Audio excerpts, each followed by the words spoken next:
নমস্কার এভরিওয়ান, সবাইকে ওয়েলকাম করছি নতুন আরেকটি রেসিপি দেখার জন্য। আশা করি আপনারা সবাই ভালো আছেন।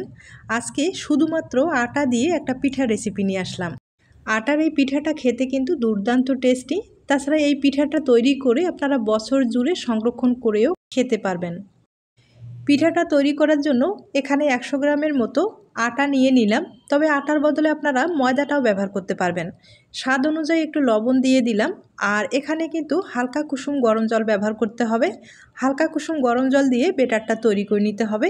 আর এই বেটারটা কিন্তু পাতলা করা যাবে না, একটু একটু করে জল দিয়ে বেটারটা তৈরি করে নিতে হবে।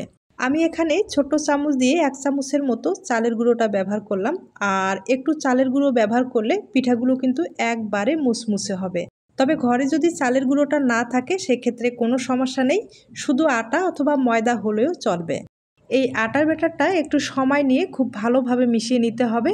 তবে আটার ব্যাটার কিন্তু এত সহজে সব কিছু মিশানো যায় না, একটু কিন্তু দানা ভাব থেকেই যায়। এজন্য সময়টা কম লাগার জন্য একটা উপায় আছে। এখন একটা চালনির সাহায্যে আমি খুব ভালোভাবে কিন্তু চেলে নিব। আর চেলে নিলে একটুও দানা থাকবে না, পিঠার ডিজাইনটা করতে অনেক সুবিধা হবে।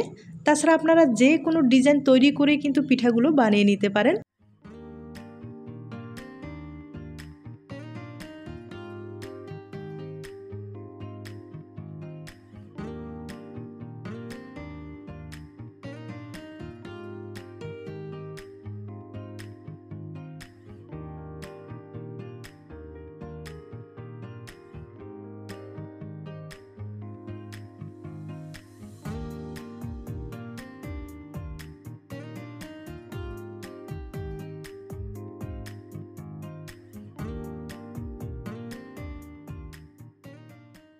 আটার পেস্টটাকে খুব ভালোভাবে চেলে নিলাম। এখন কিন্তু একটুও দানা নাই।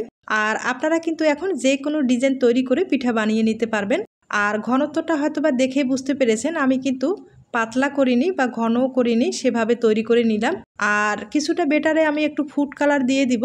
আপনাদের ফুড কালারটা পছন্দ হলে দিয়ে দিবেন অথবা স্কিপ করতে পারেন, কোনো সমস্যা নেই।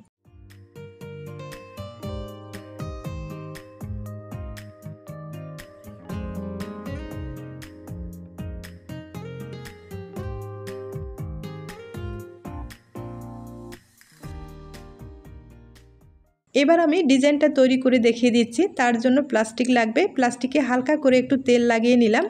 আর এরপরে আমি ডিজাইনটা তৈরি করে দেখিয়ে দিচ্ছি। আপনাদের যদি কলার পাতার ব্যবস্থা থাকে তাহলে কিন্তু কলার পাতায় ডিজাইনগুলো তৈরি করে নিতে পারেন। বেটারটা আমি এভাবে প্লাস্টিকের ব্যাগে ভরিয়ে নিয়েছি, এরপরে ডিজাইনটা তৈরি করে দেখিয়ে দিচ্ছি। আপনারা কিন্তু যে কোনো প্লাস্টিকের ব্যাগে ভরিয়ে ডিজাইনগুলো তৈরি করে নিতে পারেন। আর এই ডিজাইনটা কিন্তু দেখতে ভালোই লাগে, আপনাদের যদি পছন্দ হয়ে থাকে তাহলে ট্রাই করতে পারেন। চালের গুঁড়ো দিয়ে তো সব সময় পিঠা খাওয়া হয়, আটা দিয়ে কখনো কি পিঠা খাওয়া হয়েছে কিনা জানি না। তবে আটার এই পিঠাটা আপনারা ট্রাই করতে পারেন, খেতে কিন্তু দুর্দান্ত টেস্টি। অনেক সময় দেখা যায় চালের গুঁড়োটা কিন্তু ঘরে থাকে না, বা চালের গুঁড়ো ভাঙানো একটা ঝামেলা মনে হয়। আর আটা আর ময়দা এগুলো কিন্তু সব সময় ঘরে থাকে। আপনারা কিন্তু যে কোনো সময় এই পিঠাগুলো তৈরি করে নিতে পারেন।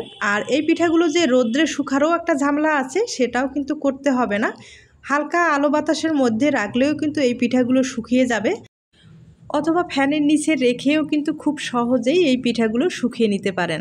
আর যদি রৌদ্রের ব্যবস্থা থাকে তাহলে তো আর কোনো কথাই হবে না, কম সময়ে রৌদ্রে কিন্তু শুকিয়ে নিতে পারেন। আর রৌদ্রে শুকালে সবচেয়ে বেশি ভালো হবে, তাহলে পিঠাগুলো দীর্ঘদিন পর্যন্ত সংরক্ষণ করতে পারবেন।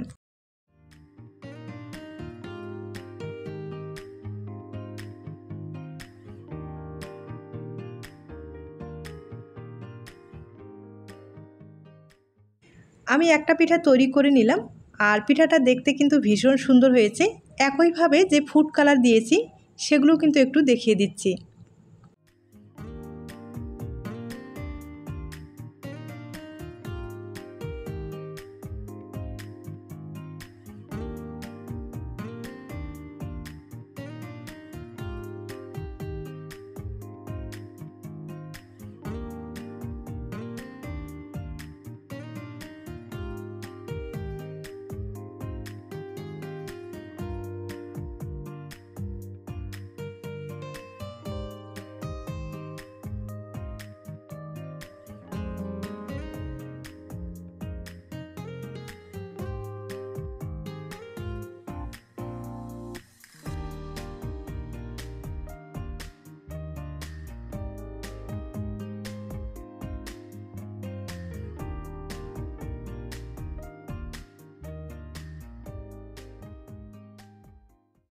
আমি একে একে 3টা পিঠা তৈরি করে আপনাদের দেখিয়ে দিলাম।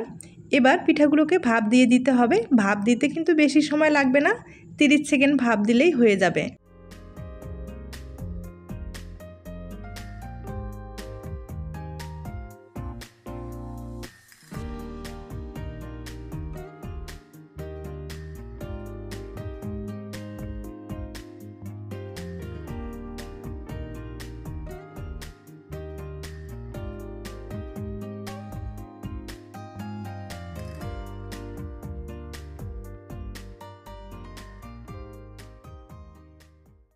আমি একইভাবে অনেকগুলো পিঠায় ভাপ দিয়ে নিলাম।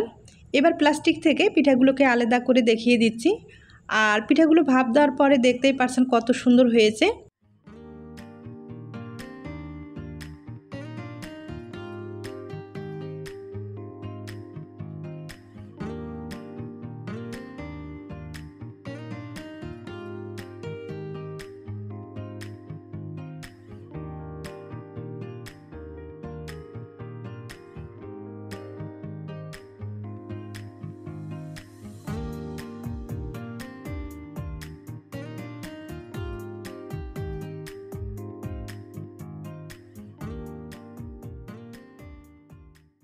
এই পিঠাগুলো কিন্তু এখন শুকাতে হবে, আর শুকানোর পরেই আপনাদের আমি দেখিয়ে দিচ্ছি।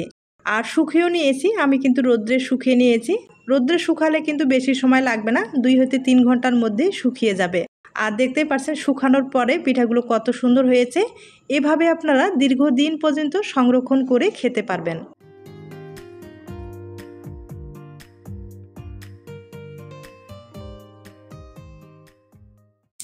এবার আমি কয়েকটা পিঠা ভেজে দেখিয়ে দিচ্ছি। আর এগুলো যেহেতু আটার পিঠা, বেশি সময় কিন্তু তেলে রাখতে যাবেন না, নাহলে পুড়ে যাওয়ার সম্ভাবনাটাও বেশি থাকবে। আর হালকা আছে এই পিঠাগুলোকে ভেজে নিতে হবে।